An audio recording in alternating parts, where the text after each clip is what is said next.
सुधर्मा नाम के एक बढ़िया ब्राह्मण थे। सुवर्चा नाम की उनकी पत्नी थी। बड़ी अद्भुत थी वह। भगवान शंकर के साथ इनकी बड़ी प्रीति थी।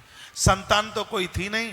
एक दिन ये देवी कहीं पड़ोस में गई तो उसने मुंह बिगाड़ दिया, तेरा मुंह देखने का धर्म क्या है, तेरे औलाद नहीं है।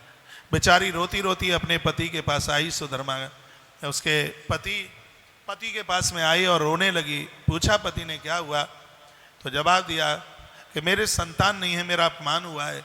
मैं पानी तब पीऊंगी जब आपका विवाह देख लूंगी। आप विवाह करो, संतान को जन्म दो। पंडित जी ने समझाया, कहा देवी शंकर ही हमारा सब कुछ है। यदि ईश्वर बेटा देता तो तेरी कोख से दे देता, और मैंने तो कभी पुत्र की कामना भी नहीं की। लेकिन वो नहीं मानी और अपने पियर गई। पिता से प्रार्थना करके अपनी बहन का हाथ मांग करके ले आई, जिसका नाम था घुसमा। उसका नाम था घुसमा। संबंध पक्का हो गया और जबरदस्ती से विवाह भी करा दिया। घुसमा भगवान शंकर की परम भक्तानी है। इतनी बड़ी भक्तानी है, सुबह सूर्य उदित होने से पहले से पिंडियां बनाती है और 2 बजे तक बना करके पूजन करके और सरोवर में जाकर के उसको प्रवाहित कर देती है। इसका काम है। परमात्मा ने कृपा करी, विवाह के 2.5 साल के बाद में इसको बड़ी सुंदर सी संतान का जन्म हो गया। जब संतान का जन्म हुआ तो घुसमा को सब आदर देने लगे, सम्मान करने लगे।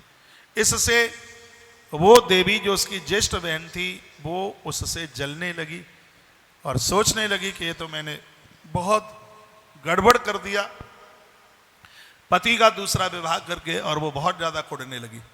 बेटा घुसमा का 19 साल का हुआ और उसका विवाह हुआ और आज पहला ही दिन था। हाथ की मेहंदी भी नहीं छूटी। ये बच्चा रात्रि को सो रहा था और इस मौसी ने अपनी तलवार उठाई और उस बच्चे के टुकड़े टुकड़े कर दिए, मार डाला। उन टुकड़ों को इसने इकट्ठा किया और उसी सरोवर में ले जाकर के डाल दिया, जिस सरोवर में घुसमा रोजाना महादेव की पिंडियों को विसर्जित करती थी। सुबह हुआ, घुसमा रोज की तरह भगवान की पूजा में लगी हुई थी। इतने में उसके पुत्र वधू अभी 2 दिन भी विवाह को नहीं हुए थे। सुबह ही सुबह उसने देखा तो पूरा का पूरा कच्छ लहूलुहान था। रोती हुई अपनी सास माँ के पास आई और कहा, माँ जी किसी हत्यारे ने मेरे पति को खा लिया, मेरे पति को खत्म कर दिया। घुसमा भगवान की पूजा में थी और माता घुसमा ने कहा, बेटी रोते नहीं है, जिस महादेव को देने का अधिकार उस महादेव को लेने का भी अधिकार है। शायद उसको जरूरत पड़ गई होगी इसलिए उसने बुला लिया। रोते नहीं बेटा, रोते नहीं, ये कहकर रोज की तरह वो अपनी पूजा में लगी रही।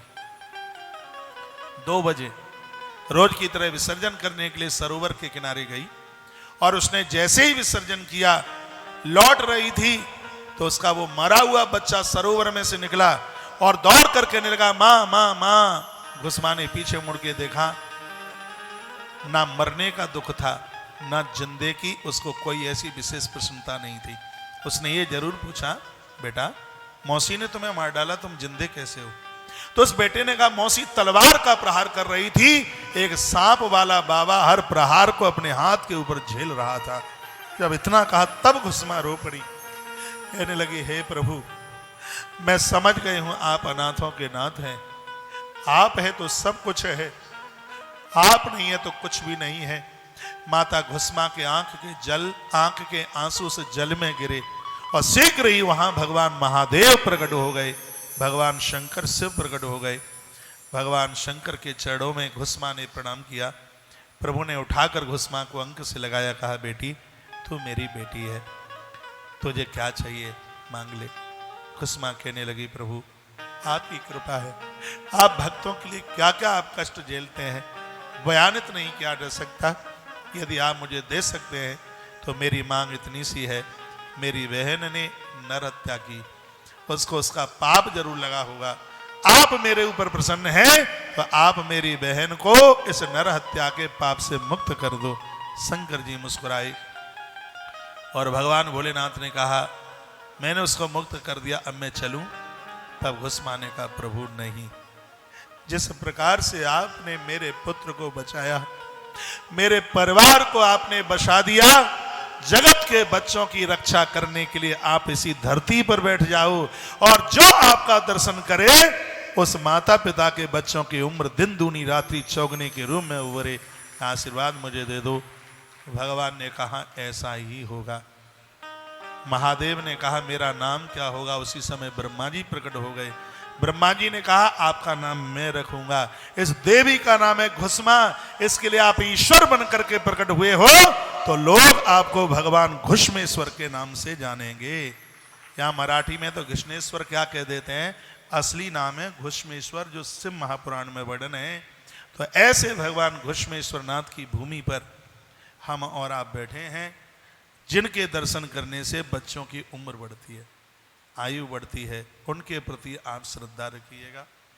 आप सबके बच्चों की उम्र बढ़े, दिन दूनी रात्रि चौगनी के रूप में। मैं भी संध्या काल में, रात्रि काल में भगवान घुष्मेश्वर नाथ प्रभु का दर्शन करने के लिए जाऊंगा, जिनके प्रति मेरी बड़ी आस्था है। दर्शन तो पहली बार करूंगा, लेकिन उनकी कथा में व्यासपीठ से बहुत सुनाता रहा हूँ।